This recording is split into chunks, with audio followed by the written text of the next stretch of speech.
82의 나이에도 매일 아침은 변함없이 외로웠습니다. 텅 빈 아파트에서 눈을 뜨면 마주하는 건 벽에 걸린 낡은 달력과 옆자리의 냉기뿐이었으니까요.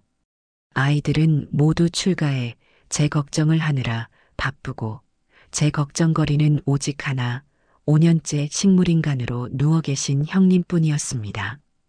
창밖으로 2024년 봄비가 내리는 오후 거실 소파에 앉아 TV를 보고 있던 중이었습니다. 여보세요. 핸드폰을 들자 잠시 침묵이 흘렀습니다. 그리고 이어진 그 목소리. 동생아. 심장이 얼어붙었습니다. 귀에 익은 그 목소리. 손에 든 수화기가 떨어질 뻔했어요. 나야. 형이야. 드디어 깨어났어. 숨이 멎는 듯 했습니다. 5년째 식물인간 상태로 누워있는 우리 형이었으니까요. 내 목소리 알아듣겠지? 말하기가 아직 힘들어. 형의 숨소리가 거칠게 들렸습니다. 마치 6.25 피난길에 나를 업고 38선을 넘던 그날처럼 숨을 몰아쉬며 말을 이었어요. 병원에는 절대로 오지 마. 아직 완전히 회복된 게 아니라 사람들 만날 준비가 안 됐어. 특히 형수한테는 절대 말하지 마라. 알겠지? 떨리는 목소리로 간신히 네, 형이라고 대답했습니다. 살면서 이런 충격은 처음이었어요. 그동안 형수가 나 간호하느라 고생 많았잖냐. 내가 관리하던 강남 빌딩 2채, 그거 형수 명의로 바로 정리해줘. 이번 주 안에 말이야. 내 마음의 짐을 덜고 싶어. 그리고는 다시 전화할게. 진정하고. 이라는 말을 남기고 전화가 끊겼습니다.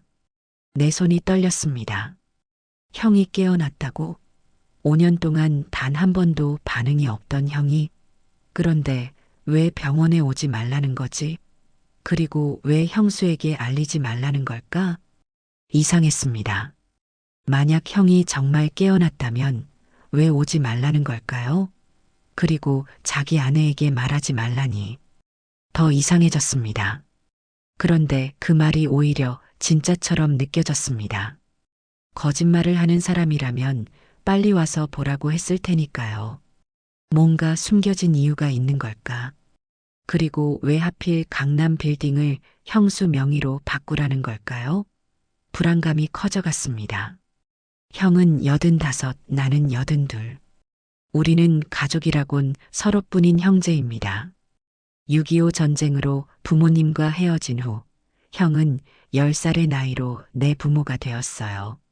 함경남도 단천에서 그렇게 남쪽으로 떠나올 때 형은 내 어깨를 토닥이며 엄마는 곧 올 거야. 걱정 마라고 했습니다. 그 거짓말이 평생 우리를 지켜주었지요. 불안감이 밀려왔습니다. 옛날 피난 시절 정말 배고프던 때 형이 나를 위해 강냉이를 몰래 챙겨와서 배고프면 이거라도 먹으라고 했던 것처럼 지금도 형이 내게 무언가 중요한 걸 몰래 전하려는 것 같다는 느낌이 들었습니다. 형수는 봉사활동을 하며 만난 형보다 15살이나 어린 여성이었습니다. 결혼 초기에는 정말 행복해 보였지만 나중에 뭔가 달라진 것 같았어요. 형의 말대로라면 병원에 가지 말아야 했습니다. 하지만 가슴속 불안감이 나를 밀어냈어요. 택시를 잡아 타고 서울 근교의 고급 요양병원으로 향했습니다. 하루 병실료만 수십만 원이 넘는 그곳, 창밖으로는 한강이 내려다 보이는 최고급 1인실. 형이 쓰러진 이후 5년 동안 한 번도 방을 옮긴 적이 없는 곳이었습니다. 병원 로비에 들어서자 소독약 냄새가 코를 찔렀습니다. 간호사들이 항상 미소 지으며 인사하는 그 병원. 오늘따라 모든 것이 이상하게 느껴졌어요. 엘리베이터를 타고 8층으로 올라가 형의 병실 앞에 섰습니다. 유리창 너머로 형의 침대가 보였지만 커튼이 반쯤 쳐져 있어 형의 얼굴은 보이지 않았습니다. 병실 문 앞에서 한참을 망설였습니다. 형이 오지 말라고 했지만 그래도 확인해야 했어요. 조용히 문을 열었습니다. 그 순간 온몸에 피가 얼어붙는 기분이었습니다. 형은 여전히 그대로 누워 있었습니다. 눈은 감겨 있고 손은 이불 위에 가지런히 놓여 있었어요. 산소호흡기와 심전도 소리만 병실을 채우고 있었습니다. 그곳에는 방금 전화했다는 사람의 흔적도 깨어난 형의 모습도 찾아볼 수 없었습니다. 형, 나예요. 나도 모르게 속삭였습니다. 형의 손을 조심스레 잡았어요. 여전히 따뜻했습니다. 하지만 그 손은 여전히 아무런 반응이 없었습니다. 침대 옆 탁자 위에는 주홍색 가죽 시계가 놓여 있었습니다. 형이 사업 처음 성공하고 자기 돈으로 산 첫 물건.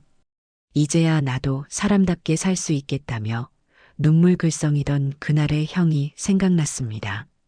함경남도 단천에서 피난 나와 판자촌에서 시작해 껌파리로 시작해 구두 닦기, 신문 배달. 그 모든 고난의 길을 이겨낸 형의 자부심이 담긴 시계였죠.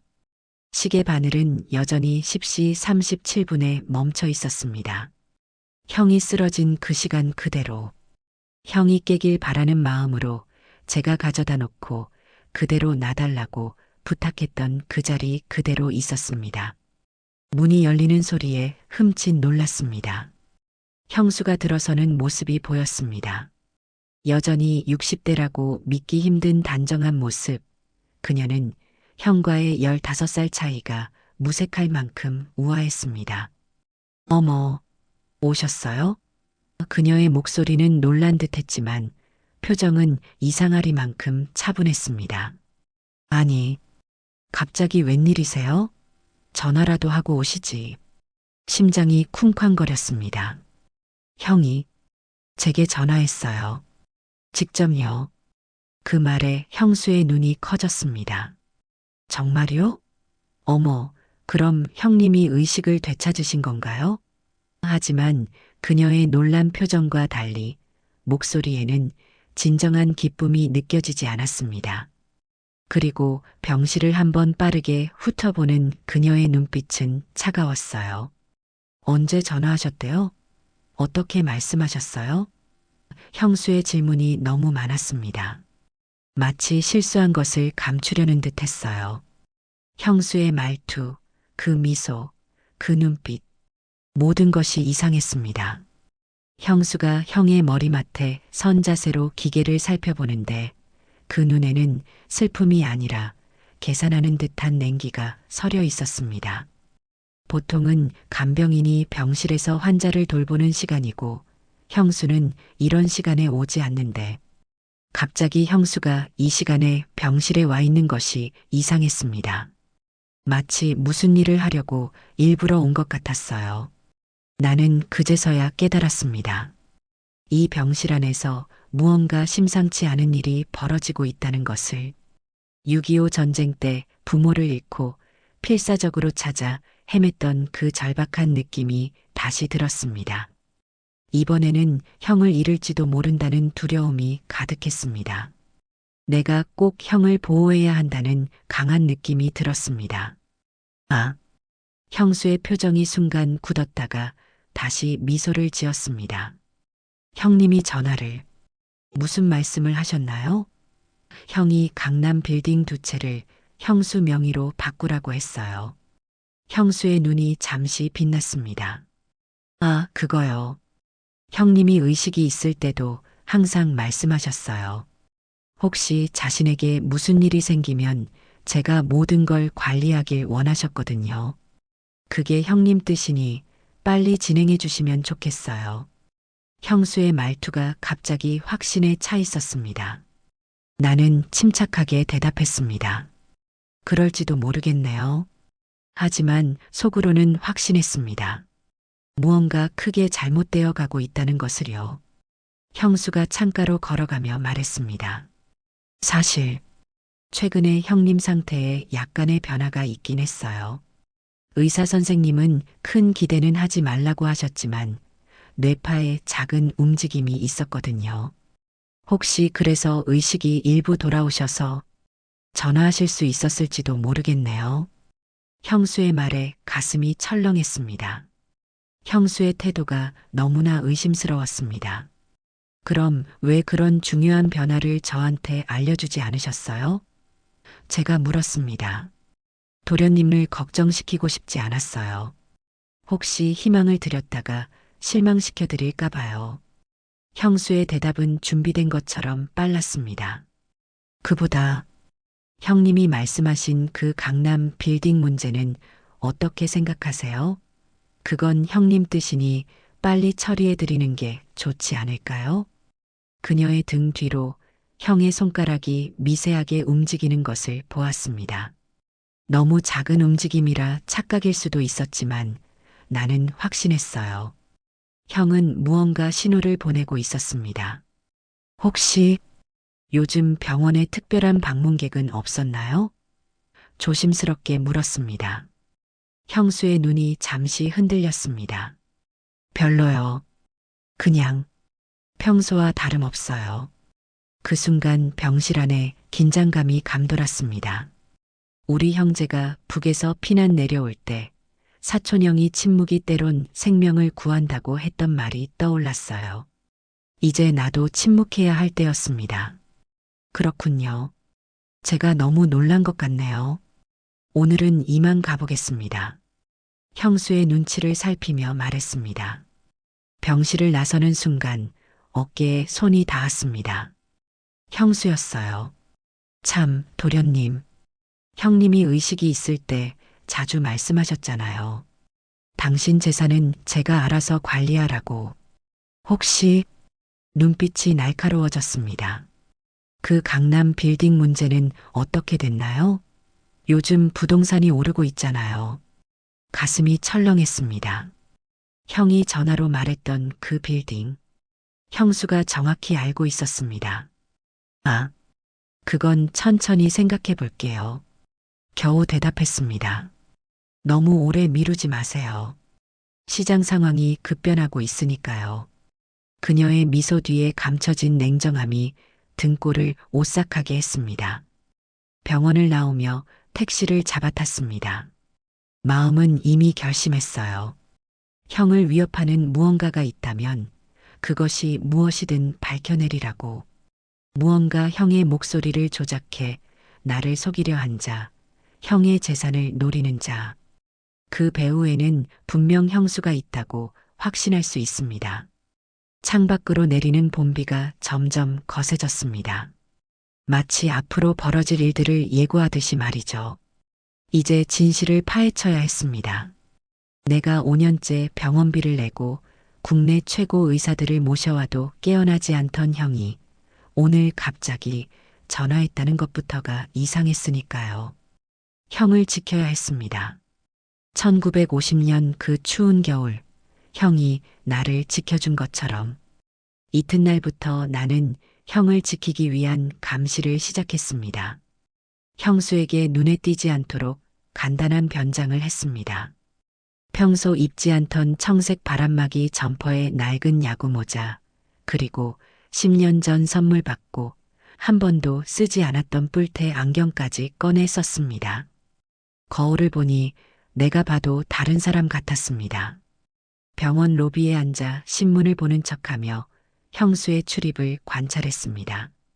낯선 노인이 신문 읽는 모습은 누구도 특별히 신경 쓰지 않았습니다. 친절한 간호사들과도 예전에 이 병원에 입원했던 환자인 척 인사를 나누며 자연스럽게 정보를 얻었지요. 무언가 이상했어요. 형수가 말했던 간병인은 오후에만 잠깐 들락거렸고 간호사들이 있을 때만 병실에 들어갈 뿐이었습니다. 형수 자신도 사람들이 있을 때만 슬픈 표정을 지었습니다. 병실 밖으로 나오는 순간 한숨을 돌리는 모습을 여러 번 목격했어요. 마치 연극 무대에서 내려온 배우처럼 표정이 확 달라졌죠. 그리고 형수는 병실에서 나올 때마다 꼭 누군가에게 전화를 걸었습니다.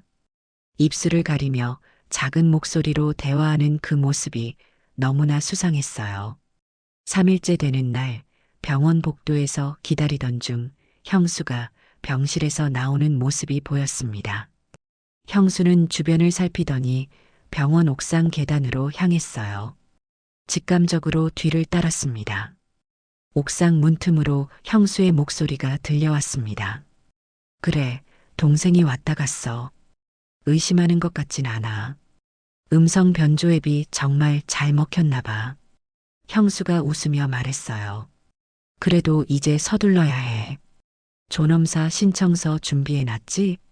돈 다 정리되면 바로 신청할 거야. 곧이야. 건물 2채만 먼저 정리하고. 이제 5년이나 됐으니 법적으로도 문제 없을 거야. 아무도 의심하지 않을 거라고. 심장이 멎는 듯 했습니다.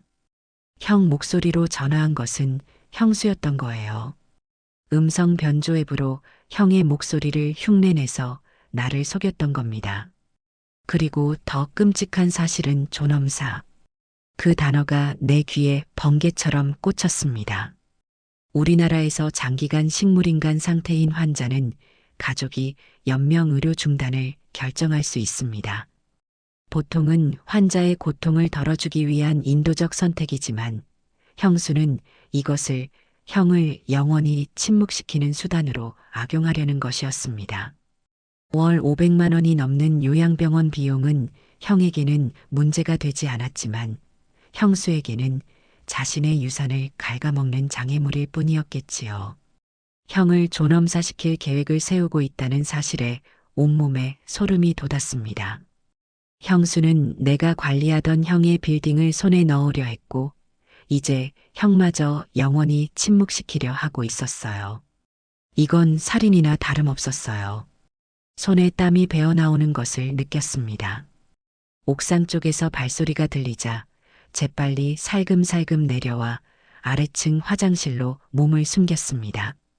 화장실 문틈으로 형수와 함께 있던 남자의 뒷모습이 보였어요. 양복을 입은 젊은 남자였는데 병원 직원 같지는 않았습니다. 두 사람은 엘리베이터를 타고 내려갔습니다.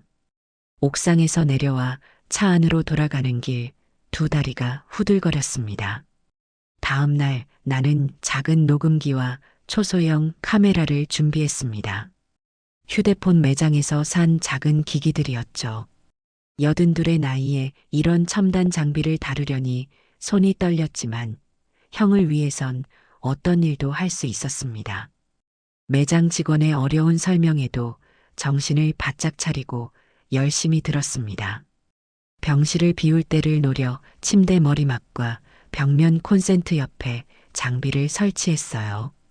설치를 마친 후 병실 창가에 앉아 형의 손을 잡았습니다.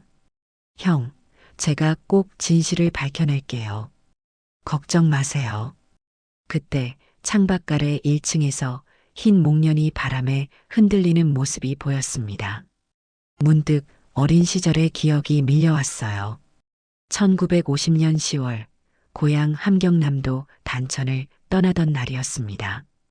우리는 북쪽에서 참 잘 살았어요. 할아버지는 약재상을 운영하셨고 함경도에서 제일 가는 산삼과 인삼을 취급했죠. 우리 집 마루엔 일제 피아노가 놓여 있었고 전화기가 달린 집은 단천에서도 손에 꼽혔습니다. 어머니는 항상 양장을 차려입고 나가셨고 아버지는 금태 안경을 쓰셨어요. 단천에선 알아주는 부잣집이었습니다. 전쟁이 터지고 10살 형과 7살인 나는 피난길에 오르게 되었습니다. 부모님은 할아버지 할머니를 모시고 나와야 하니 시간이 걸린다. 3살배기 주희도 함께 데리고 갈 테니 너희는 사촌형과 먼저 부산에 있는 박선생 댁으로 가 있어라. 거긴 아버지가 예전 사업차 자주 드나들던 집이라 믿을 만하다며 우리를 먼저 피난시키기로 결정하셨어요. 부모님은 원래 집안 머슴이었던 만식 아저씨를 함께 붙여보냈지만 남쪽으로 내려가는 도중 어딘가에서 우리를 버리고 사라졌습니다. 형은 당황한 저를 바라보며 말했죠. 이젠 우리가 스스로 가야 해. 부산으로 가야만 엄마 아빠도 다시 만날 수 있어. 다행히 우리에겐 15살 사촌형이 있었습니다. 사촌형의 아버지는 일제강점기 시절 남쪽으로 사업을 다녔고 부산 박 선생 댁과도 친분이 있었기에 그 집 주소를 기억하고 있었어요. 어린 나이였지만 사촌형은 믿음직했고 우리는 그의 인솔을 따라 피난길을 이어갔습니다. 항구로 향하던 밤은 숨이 막히게 추웠습니다. 우리는 피난민들 틈에 섞여 배를 타기 위한 줄에 몰래 끼었습니다.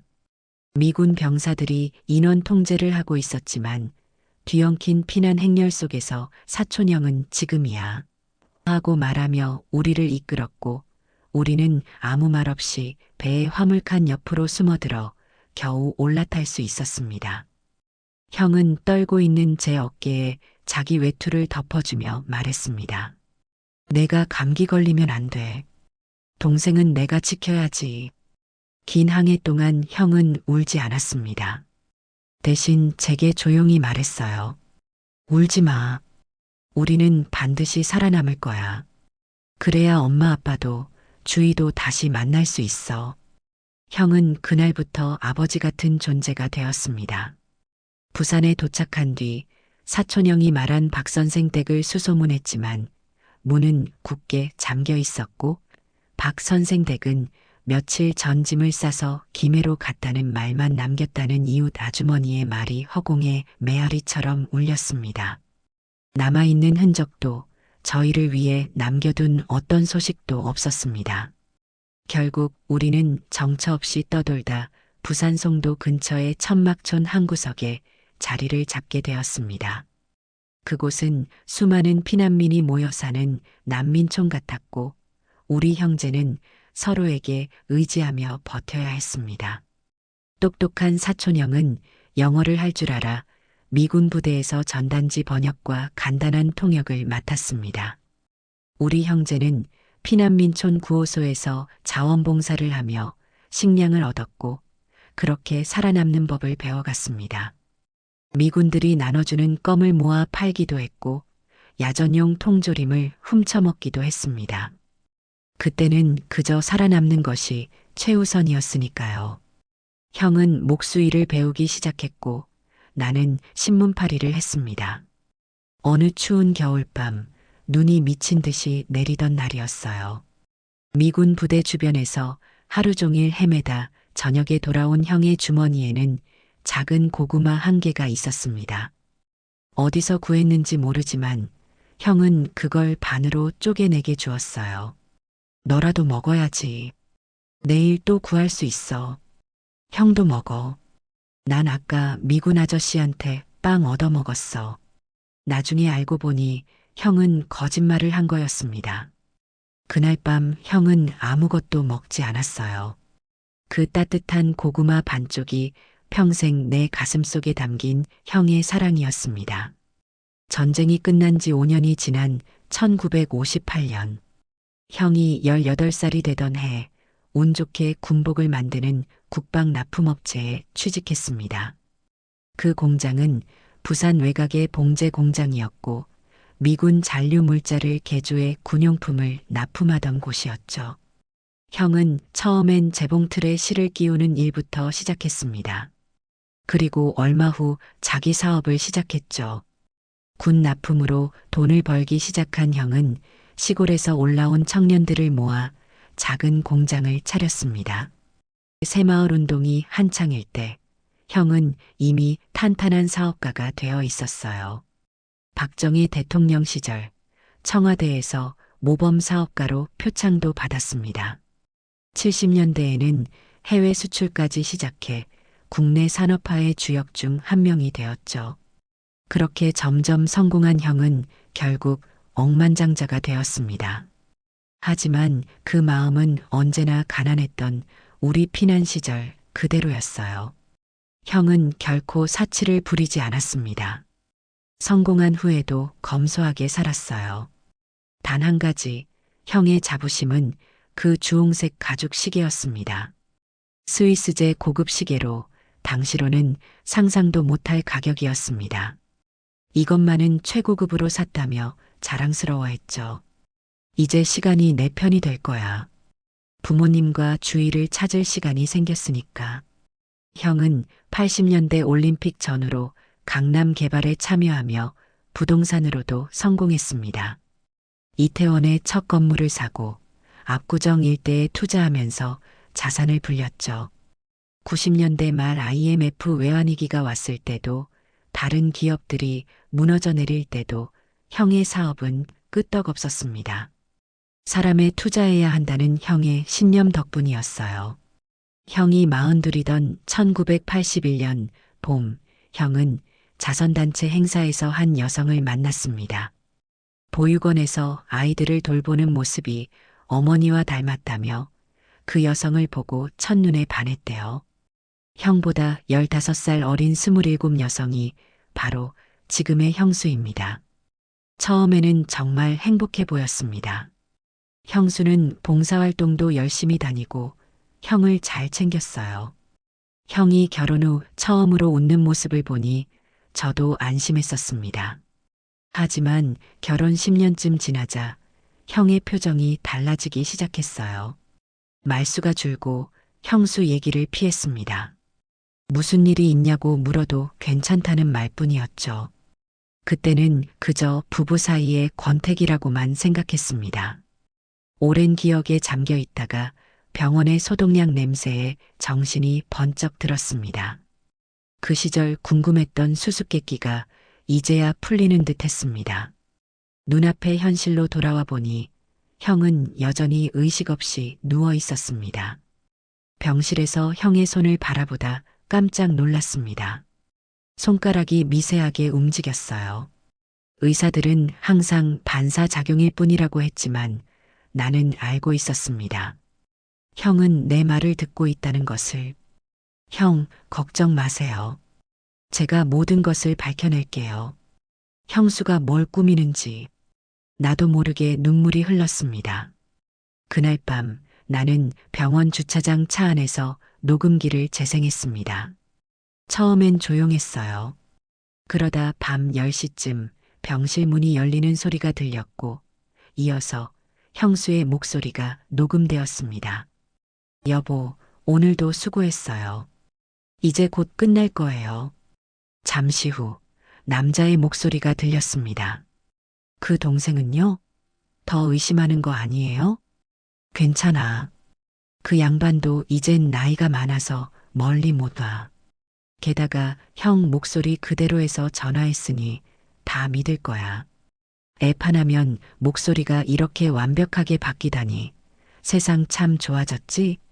그래도 빨리 끝내는 게 좋을 것 같아요. 존엄사 신청서 언제 제출해요? 고지라니까. 건물 2채만 먼저 정리해야 한다고 했잖아. 이제 5년이나 됐으니 법적으로도 문제 없을 거야. 아무도 의심하지 않을 거라니까. 옥상에서 들었던 말입니다. 그리고 더 충격적인 대화가 이어졌습니다. 당신이 처음 그 양반을 만났을 때부터 계획한 거예요? 물론이지. 자선단체에서 그 양반 눈에 띄려고 일부러 봉사활동도 시작한 거고, 그렇게 오랫동안 천사 코스프레 하느라 힘들었다고. 두 사람의 웃음소리가 녹음기에 담겼습니다. 마치 피난길에 만난 악기의 소리 같았어요. 녹음을 들으며 숨이 막혔습니다. 진실은 너무도 끔찍했습니다. 형수와 낯선 남자가 형의 재산을 노리고 형을 존엄사시킬 계획을 세우고 있었던 거예요. 그리고 나까지 속여 강남 빌딩을 넘기도록 하려 했습니다. 녹음기를 끄고 한참을 울었습니다. 문득 북에서 흘러내려올 때 형이 저에게 한 말이 생각났어요. 동생아, 우리는 다시 부모님과 주위를 만날 거야. 그때까지 우리가 서로를 지켜야 해. 형은 평생 그 약속을 지켰습니다. 이제는 내가 형을 지킬 차례였어요. 눈물이 다 마르고 나서야 마음을 다잡았습니다. 이제는 증거가 필요했어요. 더 많은 확실한 증거. 그리고 무엇보다 형이 어떻게 이런 상태가 되었는지 그 진실까지 밝혀내야 했습니다. 다음 날 아침 나는 강남경찰서로 향했습니다. 어쩌면 늦었을지도 모른다는 두려움을 안고서 강남경찰서 앞에 서자 겁이 났습니다. 82의 노인네가 이런 이야기를 한다고 누가 믿을까요? 하지만 형을 위해서라면 무슨 일이든 해야 했습니다. 다행히 금융범죄수사팀의 젊은 경찰관이 끝까지 제 말을 들어주었습니다. 할아버님, 녹음 내용으로 봤을 때 분명 수상한 정황이 있습니다. 우선 형님의 의무 기록과 형수님의 통화 기록을 조사해 보겠습니다. 그리고 형님이 쓰러진 상황에 대해서도 다시 살펴볼 필요가 있겠네요. 검은색 유니폼을 입은 젊은 경찰관이 노트북을 열어 제 녹음 파일을 옮겨 적었습니다. 할아버님, 혹시 형님이 쓰러지기 전에 특별한 일이 있었나요? 그 질문에 2019년 봄 형이 쓰러졌던 날이 떠올랐습니다. 갑자기 계단에서 쓰러졌다고만 들었지 자세한 상황은 아무도 말해주지 않았어요. 그때부터 형수의 행동이 이상했던 것 같습니다. 그 기억을 더듬어 경찰에게 말했고 돌아오는 길에 온갖 생각이 밀려왔습니다. 1981년 봄 형이 처음 형수를 데려왔던 날도 다시 더듬어 생각해 봤습니다. 형은 42, 형수는 27이었어요. 봄비가 내리던 날 형은 제게 전화했습니다. 동생아, 오늘 저녁에 한번 와라. 소개할 사람이 있어. 퇴근 후 형의 집으로 가자. 형 옆에는 단정한 차림의 젊은 여성이 앉아 있었습니다. 이 사람이 내 약혼녀야. 결혼하기로 했다. 형의 갑작스러운 선언에 놀랐습니다. 형은 그때까지 한 번도 여자 얘기를 하지 않았거든요. 형님, 이분은 어디서 만나셨어요? 자선행사에서야. 내가 오랫동안 후원하는 보육원에서 봉사활동하는 걸 봤어. 형은 웃으며 말했습니다. 아이들 머리 빗겨주고 책 읽어주는 모습이 우리 어머니 같더라. 형수는 실제로 놀라울 정도로 완벽했습니다. 형을 처음 만났을 당시 그녀는 천사 봉사자로 불릴 만큼 봉사활동에 열심이었죠. 검정 투피스를 단정하게 입고 긴 머리를 하나로 묶은 그녀는 80년대 초 모던걸의 표본이었습니다. 형은 그런 그녀에게 반했고 나이 차이에도 불구하고 결혼을 결심했어요. 결혼식은 연세대 동문회관에서 열렸습니다. 당시 유행하던 웨딩 마치에 맞춰 형수가 입장할 때 형의 눈빛은 세상을 다 가진 사람 같았어요. 그 시절은 흑백 TV에서 컬러 TV로 바뀌던 때였고 형의 인생도 흑백에서 컬러로 바뀌는 순간처럼 보였습니다. 결혼 초기에는 정말 행복해 보였습니다. 형수는 봉사활동도 열심히 다니고 형을 잘 챙겼어요. 둘은 아이를 갖지 못했지만 그것도 운명이라 여기며 대신 여러 복지기관을 후원했습니다. 강남의 한 고아원을 특별히 후원했고 매달 1,000만 원씩 기부했어요. 그런 형수를 보며 저도 기뻤어요. 형이 평생 쌓아온 재산을 함께할 진정한 가족을 만났다고 생각했으니까요. 하지만 결혼 10년쯤 지나자 형의 표정이 달라지기 시작했어요. 말수가 줄고 형수 얘기를 피했습니다. 무슨 일이 있냐고 물어도 괜찮다는 말뿐이었죠. 그때는 그저 부부 사이의 권태기라고만 생각했습니다. 92년 바르셀로나 올림픽이 열리던 해, 형은 IMF 위기가 오기 전에 이미 자산을 현금화하기 시작했습니다. 뭔가 잘못되고 있어라는 말만 했는데 그게 경제 상황을 말하는 건지 가정사를 말하는 건지 알 수 없었어요. 형은 언제나 한 발 앞서 내다보는 사람이었으니까요. 2000년대 들어서면서 형수의 행동이 달라졌습니다. 이전엔 매일 다니던 봉사활동이 월 1회로 줄었고 대신 해외여행을 자주 다녔어요. 형은 사업 때문에 바빠 같이 가지 못했고 형수는 주로 친구들과 함께 다녔습니다. 젊었을 때 못 누린 것들을 즐기고 싶다는 형수의 말에 형은 전폭적으로 지원했어요. 그렇게 10년이 더 흘렀습니다. 2019년 봄, 그날의 기억이 선명합니다. 형에게서 전화가 왔어요. 동생아, 형의 목소리가 떨렸습니다. 오늘 저녁에 한번 와줄 수 있겠니? 할 얘기가 있어. 그날 저녁에 형을 만나기로 했지만 그 약속은 지켜지지 않았습니다. 2시간 후 형수에게서 전화가 왔어요.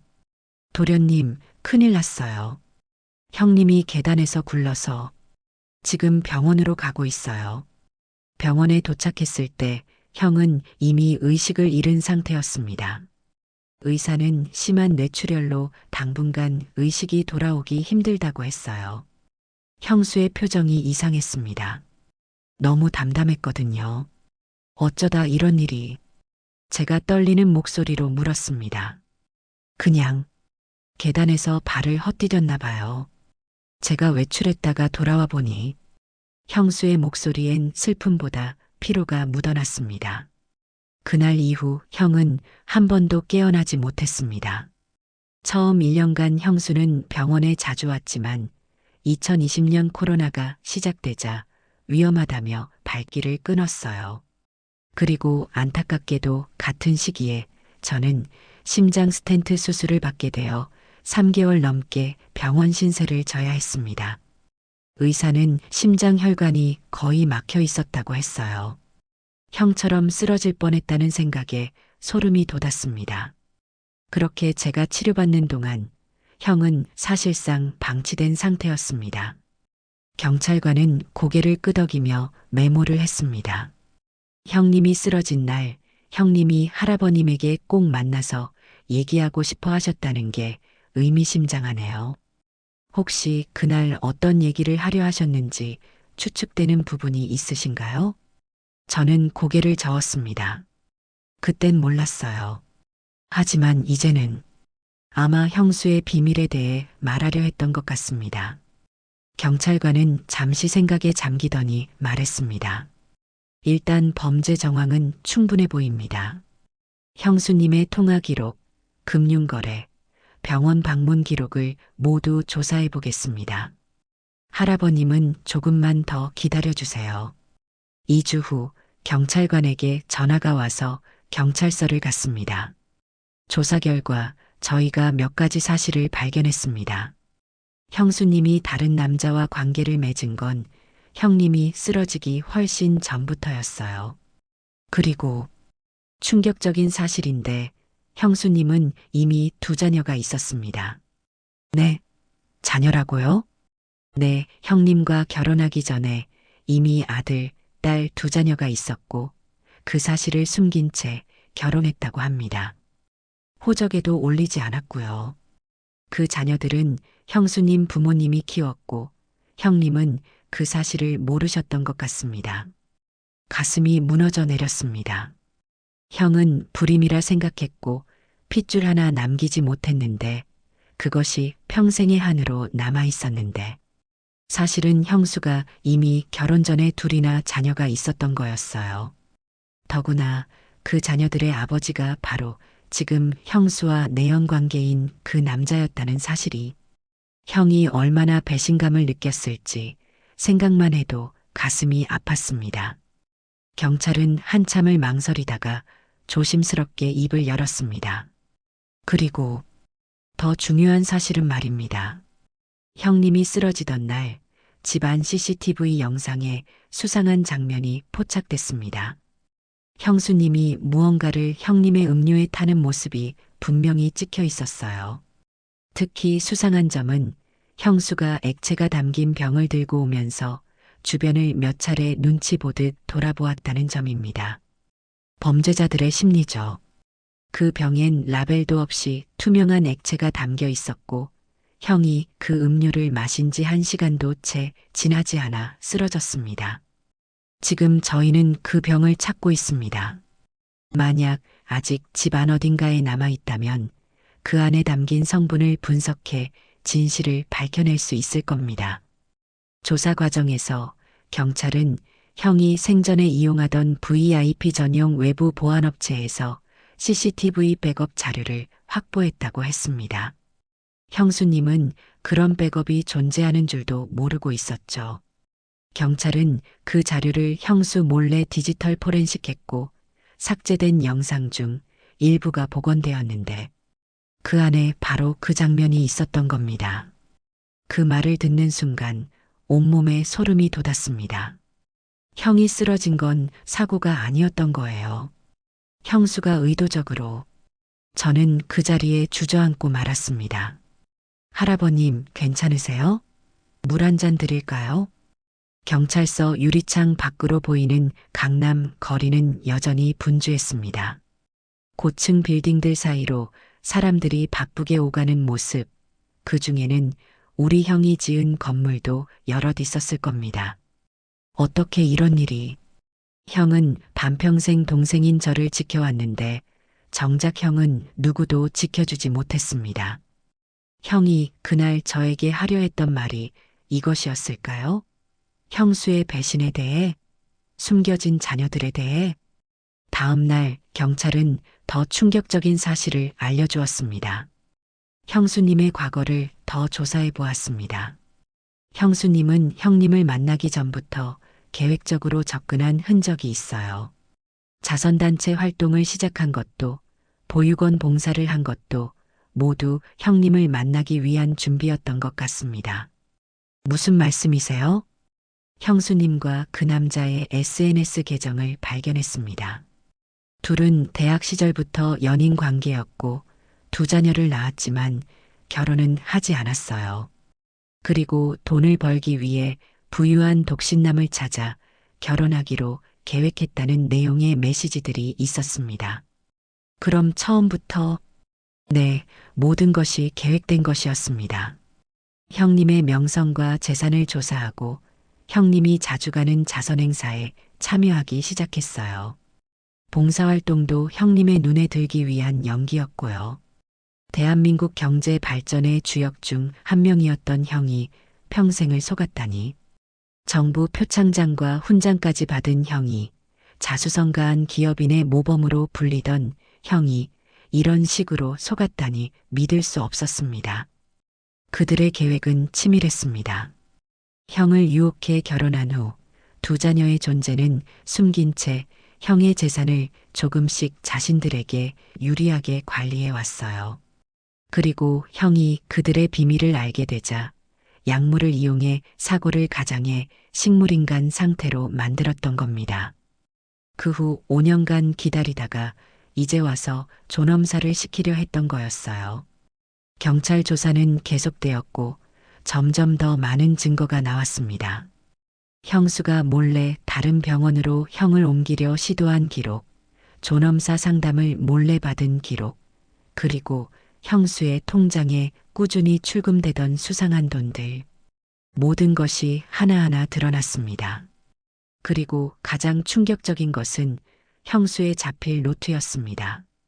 경찰은 형수를 조용히 감시하던 중 형수가 자주 들르던 단골 카페에서 노트를 꺼내 테이블 위에 올려두고 잠시 자리를 비운 틈을 포착했습니다. 직접 가져오진 못했지만 경찰은 그것을 사진으로 남겼고 노트 표지와 몇 장의 내용이 분명히 찍힌 상태라고 했습니다.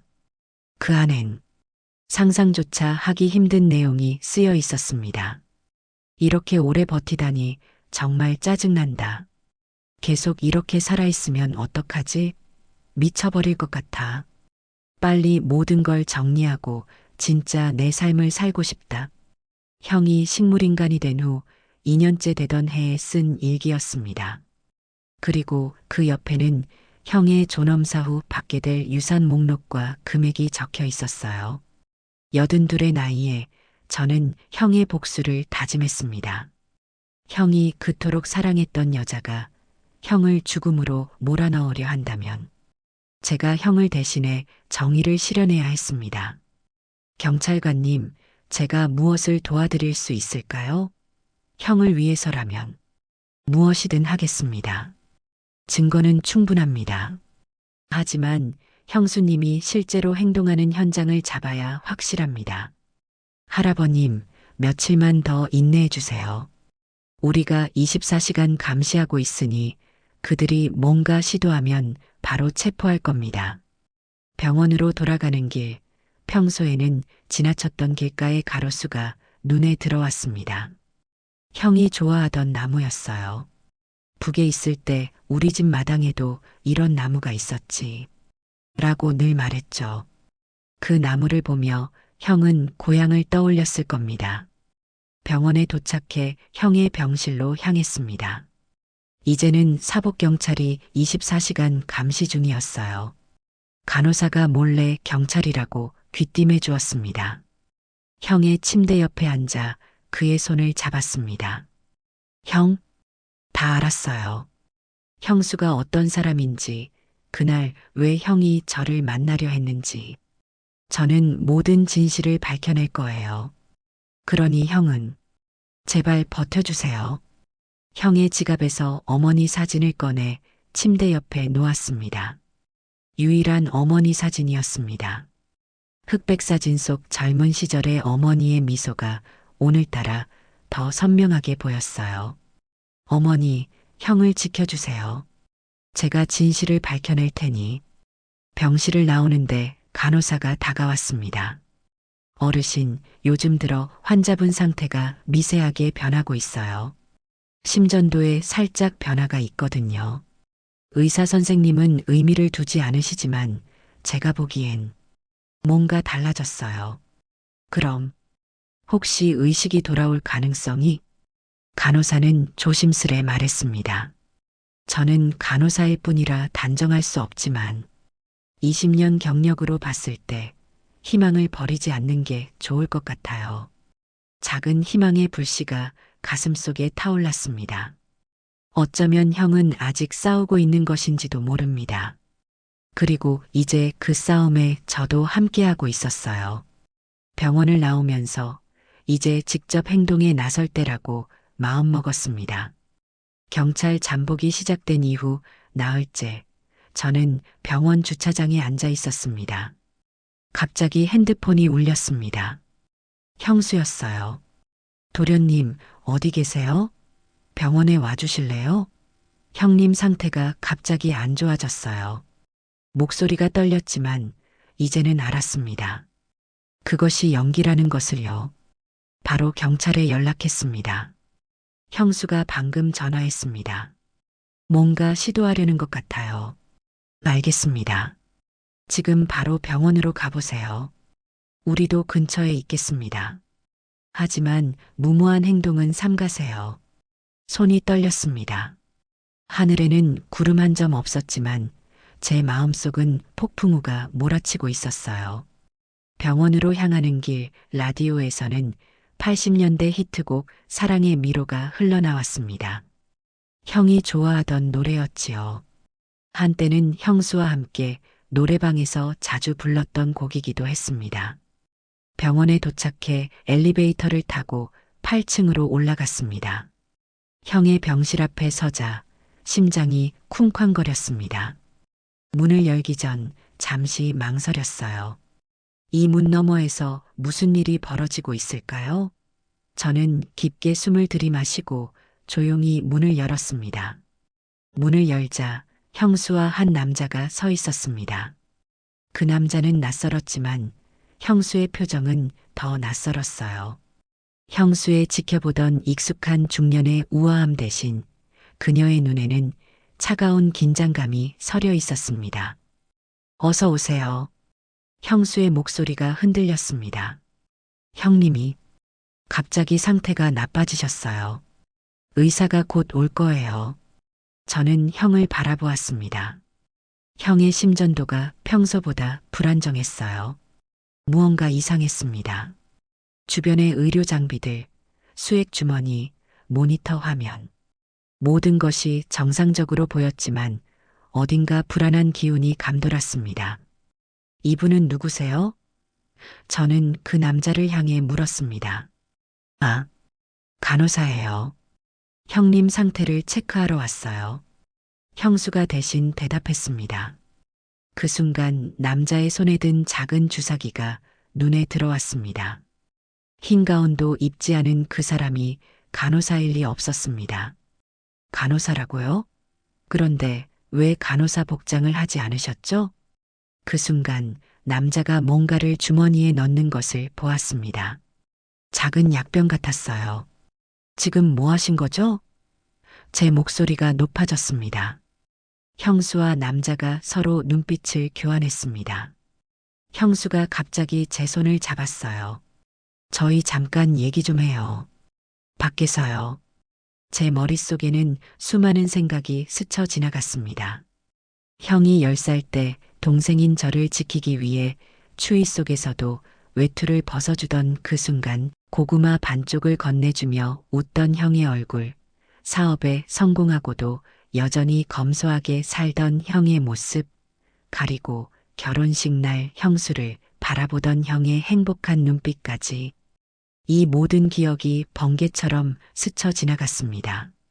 저는 손을 빼며 단호하게 말했습니다. 아니요. 여기서 얘기합시다. 제 형 앞에서요. 그때였습니다. 남자가 갑자기 병실을 나가려 했고 저는 본능적으로 그를 막아섰어요. 82의 노인이 한참 어린 남자를 막기엔 역부족이었지만 어떻게든 문을 가로막고 서 있었습니다. 비키세요. 남자의 무례한 말투에 화가 치밀었습니다. 이런 놈이 내 형을 해치려 한다니. 힘은 없었지만 제 눈에는 분노가 가득했습니다. 형을 해치려는 당신들을 절대 그냥 두지 않겠어. 한참을 실랑이 하던 중 복도에서 소리가 들렸습니다. 경찰입니다. 모두 제자리에 서주세요. 검은 제복을 입은 경찰관 셋이 병실로 들어왔습니다. 남자는 문 앞에 선 경찰관에게 붙잡혔고 형수는 창백한 얼굴로 벽에 등을 기댔습니다. 경찰은 남자의 주머니를 뒤졌고 거기서 작은 약병이 발견되었습니다. 약품 라벨에는 미다졸람이라고 적혀 있었습니다. 진정제였어요. 과다 투여 시 호흡곤란을 일으킬 수 있는 약물이었습니다. 이게 무슨 오해예요? 형수가 소리쳤습니다. 그냥 형님이 편안하게 쉬실 수 있게. 편안하게 쉬는 게 아니라 영원히 잠들게 하려는 거겠죠. 경찰관이 차갑게 말했습니다. 우리가 약물 검사를 의뢰한 걸 어떻게 하셨나요? 그래서 서둘러 증거를 없애려 하신 건가요? 형수의 얼굴이 하얗게 변했습니다. 그녀는 더 이상 우아한 중년 여성이 아니었습니다. 그저 범죄자였을 뿐이에요. 그 모습을 보니 이상하게도 가슴이 아팠습니다. 한때는 정말 형을 사랑했을지도 모르는데 언제부터 이렇게 변했을까요? 그녀와 남자는 경찰에 연행되었고 저는 형의 곁에 홀로 남았습니다. 형, 다 괜찮아요. 이제 안전해요. 형의 손을 꼭 잡았습니다. 손가락이 미세하게 움직이는 것 같았어요. 형은 듣고 있었나 봅니다. 형은 전후 폐허 속에서 맨손으로 시작해 결국 대한민국 산업지형을 바꿔놓은 인물이었습니다. 그런데 지금 그는 말도 못하고 움직이지도 못한 채 침대에 누워 있습니다. 정의는 밝혀지겠지요. 형수를 처벌할 증거도 확보됐고 세상도 형의 억울함을 알게 됐습니다. 그런데 이상하죠. 아무리 밝혀진들 형이 돌아오지 않는 이상 이 승리는 아무런 의미도 없습니다. 나는 형의 손을 꼭 잡았습니다. 형, 정작 형은 창밖 한 번 못 보잖아. 목을 대가 붓고 가슴을 치며 절규했습니다. 부모님이 다 응석받아주던 어린 시절처럼 꺼이꺼이 바닥에 앉아 두 다리를 버둥거리며 울었습니다. 눈물이 뺨을 타고 흘렀습니다. 아무도 없는 병실 안 형의 심전도 소리만 덜컥덜컥 울렸습니다. 그날 밤늦게까지 경찰서에서 형수와 남자의 조사가 이어졌습니다. 저는 대기실에서 기다렸고 담당 경찰관이 저를 불렀습니다. 할아버님, 두 사람 모두 자백했습니다. 형수부는 내연 관계인 남자와 함께 범행을 계획했다고 해요. 자세히 알려주세요. 제 목소리가 떨렸습니다. 형님이 형수님의 과거와 숨겨진 자녀 문제를 알게 된 2019년, 형수분이 남자와 함께 형님의 음료에 약물을 타서 의식을 잃게 한 후 계단에서 밀어 뇌출혈로 이어지게 했다는 거예요. 심장이 멎는 듯 했습니다. 정말 의도적인 살인 시도였던 거예요. 그리고 형이 깨어나지 못하자 5년간 기다리다가 이제 와서 존엄사를 통해 형을 완전히 침묵시키려 했던 겁니다. 왜 그렇게까지 목이 메어 말을 잇지 못했습니다. 경찰관은 조심스럽게 이어갔습니다. 형수님과 그 남자는 대학 시절부터 연인 관계였고 두 자녀도 있었다고 합니다. 그들은 형님의 재산을 노리고 형수님이 접근했던 거죠. 처음부터 계획된 일이었습니다. 형과 형수가 결혼한 지 40년이 넘었습니다. 그 시간 동안 형수는 줄곧 연기를 했던 겁니다. 처음에는 어쩌면 약간의 진심이 있었을지도 모르겠지만 결국 모든 것이 거짓이었습니다. 형의 어깨를 두드리며 내게 이제 가족이 생겼네라고 말하던 그 웃음도, 매년 형의 생일마다 챙겨주던 선물도, 형이 아플 때마다 병간호하던 그 정성도 모두 연기였을까요? 모든 것이 명확해졌습니다. 그 자선 행사에서의 우연한 만남, 형을 향한 헌신, 불임 부부로 40년이 넘게 살면서도 보여준 이해심, 모두 철저히 계산된 연기였던 거예요. 다음 날 검사실에서 연락이 왔습니다. 형수와 그 남자는 구속 상태로 재판을 기다리게 되었다고 합니다. 특수상해, 살인미수, 사기 등 여러 죄목으로요. 그리고 형의 의무 기록을 살펴본 검사가 이상한 점을 발견했다고 했습니다. 지난 5년간 형님에게 투여된 약물 중 일부가 회복을 방해했을 가능성이 있습니다. 이제 그 약물이 중단되면 미세한 변화라도 있을 수 있어요. 병원으로 달려가 형의 손을 잡았습니다. 형, 이제 안전해요. 다 끝났어요. 북에 있는 주의도 찾아볼게요. 형이 그토록 바라던 일들을 이루는데 제가 최선을 다할게요. 그 순간 형의 심전도 리듬이 살짝 변했고 형의 눈에서 눈물 한 방울이 흘러내렸습니다. 의사는 신체적 반응일 뿐입니다라고 말했지만 저는 형이 내 말을 들었다고 확신했습니다. 그래도 어떤 기적이 일어날 거라 기대하긴 어렵습니다. 의사가 조심스럽게 말했습니다. 하지만 환자분은 우리가 모르는 영역에서 여전히 감각할 수 있을 겁니다. 저는 고개를 끄덕였습니다. 형이 말로 표현할 수는 없어도 그의 영혼은 여전히 저와 함께하고 있음을 느꼈습니다. 피난길에서부터 시작된 결코 끊어지지 않는 그 끈끈한 형제애. 그것은 의식의 유무를 넘어선 것이었습니다. 형수와 내 연남의 체포 후 한 달 제철에 맞춰 바뀌던 병실 창가의 꽃이 장미에서 백합으로 바뀌었지만 형의 상태는 크게 변하지 않았어요. 다만 약물이 중단된 후로는 때때로 손가락이 미세하게 움직이는 반응이 생기기도 했습니다. 의사들은 여전히 생리적 반응일 뿐이라고 했지만 저는 그것이 형의 의지라고 믿고 싶었습니다. 법정에서 재판은 속도를 내고 있었습니다. 형수는 처음에는 모든 혐의를 부인했지만 증거가 너무 명백했어요. 법정에서 그녀는 푸른 수의를 입고 고개를 떨구고 있었습니다. 한때 봉사상을 받으며 지역신문에 천사로 소개되던 그녀의 모습과는 너무나 대조적이었어요. 결국 그녀는 모든 것을 자백했습니다. 형이 그녀의 과거와 숨겨진 자녀들의 존재를 알게 된 후 그를 제거하려 했다는 것까지요. 재판장에서 검사가 물었습니다. 피고인은 피해자의 음료에 약물을 탄 이유가 무엇입니까? 형수는 잠시 침묵하다 대답했습니다.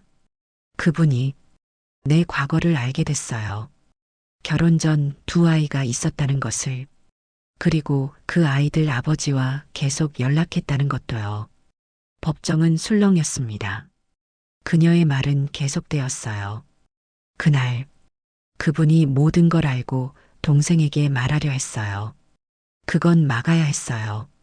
모든 게 끝날 것 같았으니까요. 그 달의 마지막 날 병원에서 전화가 왔습니다. 형님의 상태가 갑자기 불안정해졌습니다. 빨리 오셔야 할 것 같습니다. 심장이 멎는 듯 했습니다. 택시를 잡아 타고 병원으로 달려갔지만 도착했을 때는 이미 의사들이 형의 병실 주변에 모여 있었어요. 죄송합니다. 호흡과 심박이 급격히 약해지고 있습니다. 오래 버티기 힘들 것 같습니다. 무릎이 꺾이는 듯 했습니다. 침대 옆에 앉아 형의 손을 꼭 잡았어요. 차가워지기 시작한 손이었지만 저는 놓을 수 없었습니다. 형, 괜찮아요. 이제 편히 가셔도 돼요. 진실도 밝혀졌고 정의도 이루어졌어요. 그동안 고마웠습니다. 다음 생이 있다면 제 아들로 오세요. 이번 생에 받은 은혜 제가 다 갚을게요. 형, 아버지, 어머니 먼저 만나고 계세요. 저도 곧 갑니다. 형의 입술이 미세하게 떨렸고 눈에서는 또 한 방울의 눈물이 흘러내렸습니다. 의사는 자율신경계의 반응이라고 했지만 저는 형이 저의 말을 듣고 있다고 믿었습니다. 그리고 심전도의 선이 점점 편평해지더니 긴 직선이 되었어요. 형은 5년간의 긴 잠에서 영원한 안식으로 떠났습니다.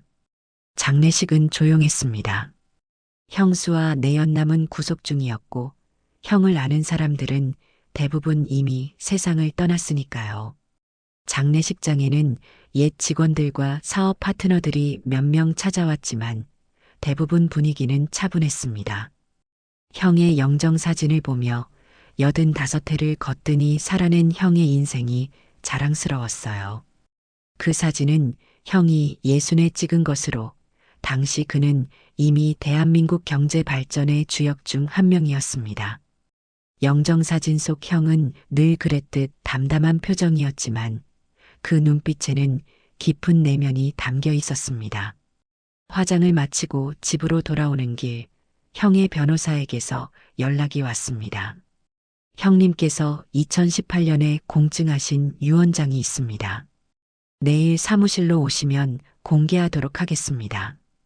이튿날 변호사 사무실에서 유언장이 공개되었습니다.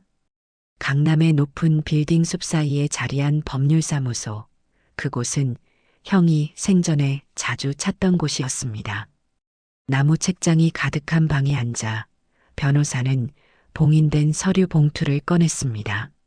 이 유언장은 형님께서 2018년에 작성하셨습니다. 특이한 점은 만약의 경우를 위한 보충 유언이라는 항목이 있다는 겁니다. 형의 공증 유언장을 펼치자 놀랍게도 형수의 배신을 이미 의심했다는 내용도 담고 있었어요.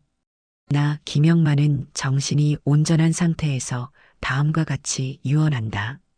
첫째, 내 재산의 40%를 내 동생 김영수에게 남긴다.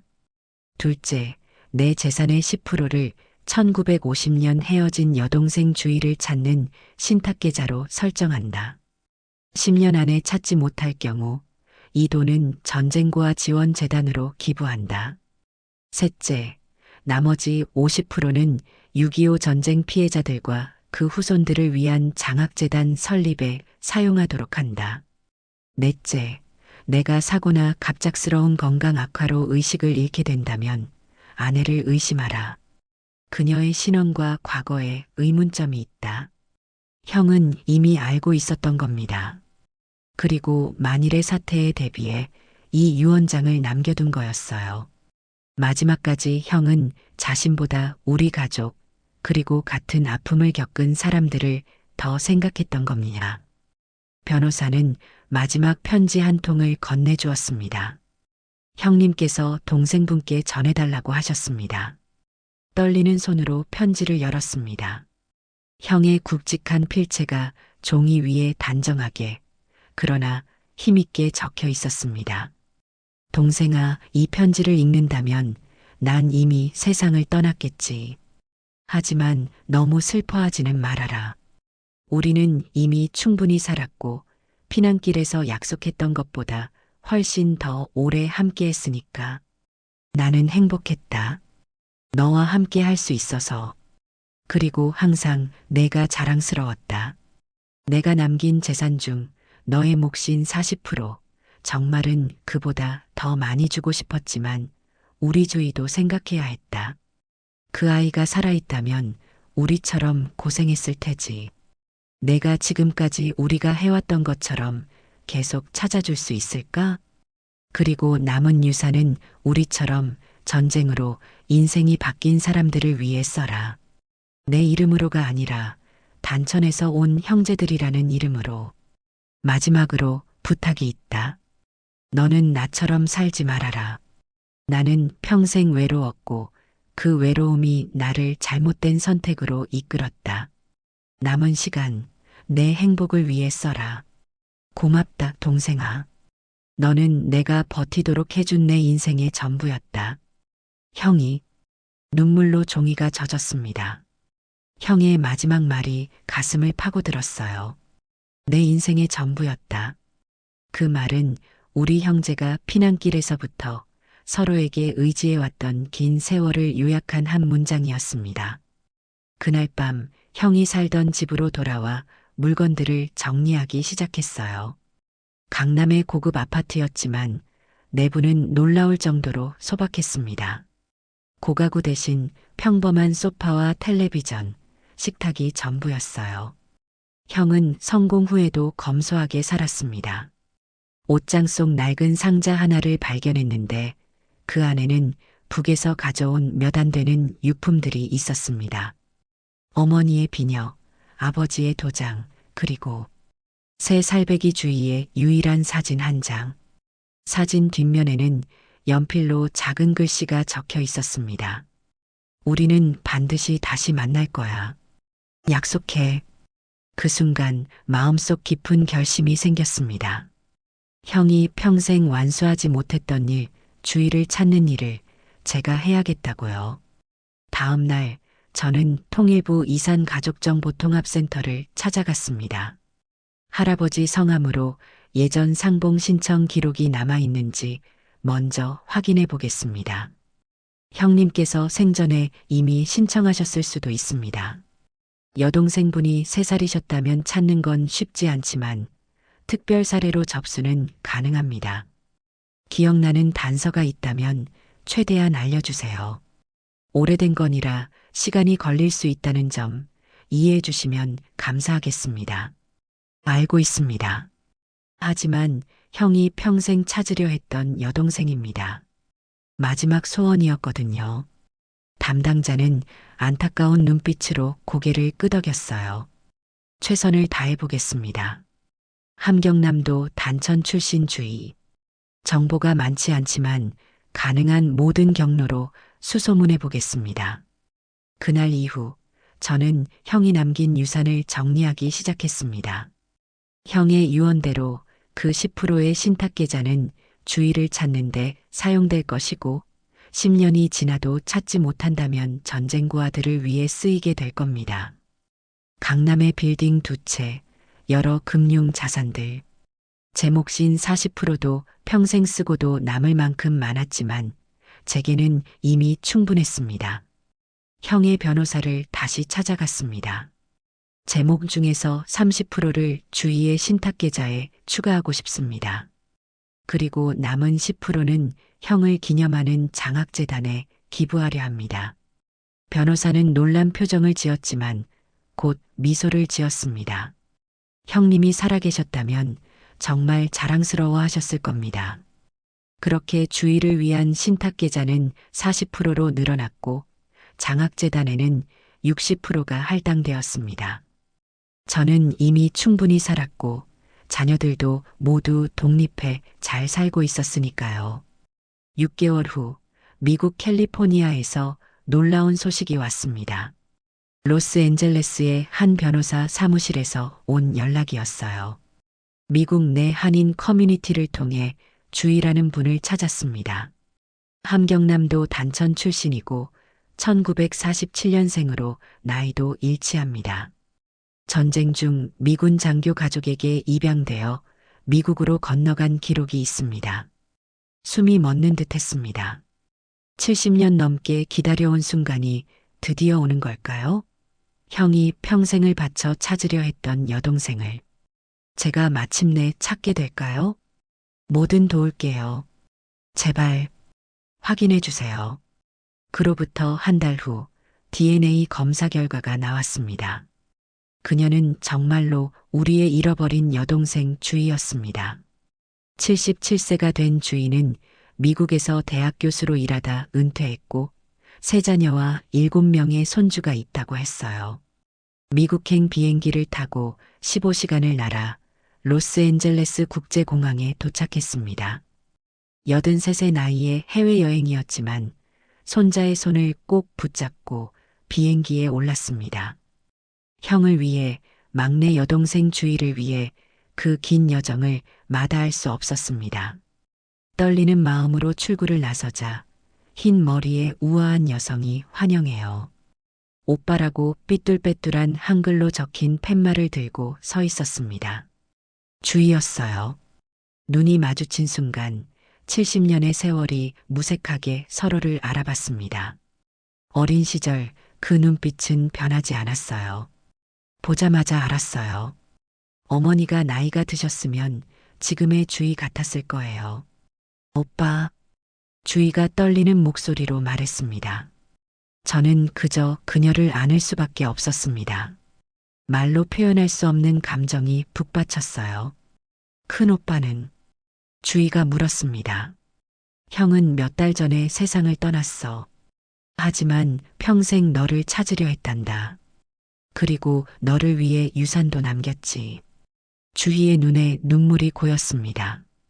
그날 저녁 주희의 집에서 형의 물건들을 주희에게 보여주었습니다.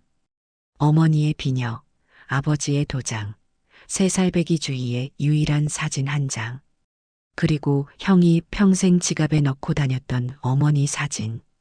이건 주희가 어머니 사진을 보며 감동한 목소리로 말했습니다. 나도 똑같은 사진을 갖고 있어. 양부모님이 내게 남겨주신 유일한 물건이었어.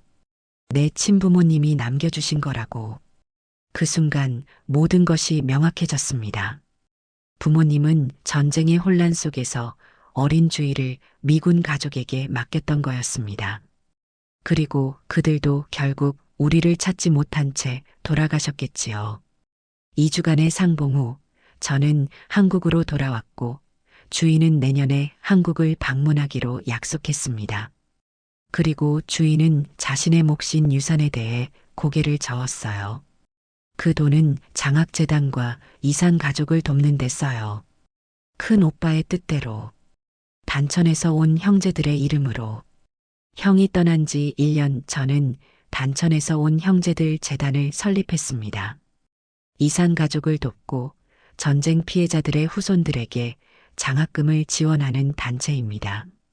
강남의 빌딩 한 채는 재단 사무실과 이산 가족 쉼터로 바뀌었고 다른 한 채는 장학재단으로 운영되고 있습니다. 매일 아침 재단에 출근하면서 저는 생각합니다. 형, 보고 계시죠? 우리가 해냈어요. 주희도 찾았고 형의 뜻도 이루었어요. 그리고 매일 밤 잠들기 전 저는 형이 남긴 마지막 편지의 한 구절을 떠올립니다. 사람이 중요하지, 돈이 중요한 게 아니다. 형은 그 말을 인생의 마지막 순간까지 실천했습니다. 그리고 이제는 제가 그 뜻을 이어가고 있습니다. 단천에서 온 형제들의 이름으로. 83이 된 지금 저는 가끔 걱정됩니다. 제가 형의 뜻을 제대로 이어가고 있는지. 하지만 그럴 때마다 형의 말이 생각나요. 우리는 서로가 있으니까 괜찮아. 언제나. 그래요, 형. 우리는 언제나 괜찮을 겁니다. 비록 형은 이 세상에 없지만 형의 뜻은 영원히 살아있으니까요. 형, 그동안 정말 고마웠습니다. 그리고 사랑합니다. 오늘 이야기가 마음에 드셨다면 좋아요와 구독, 알람 설정 잊지 마세요. 여러분의 따뜻한 댓글 하나가 정말 큰 힘이 됩니다.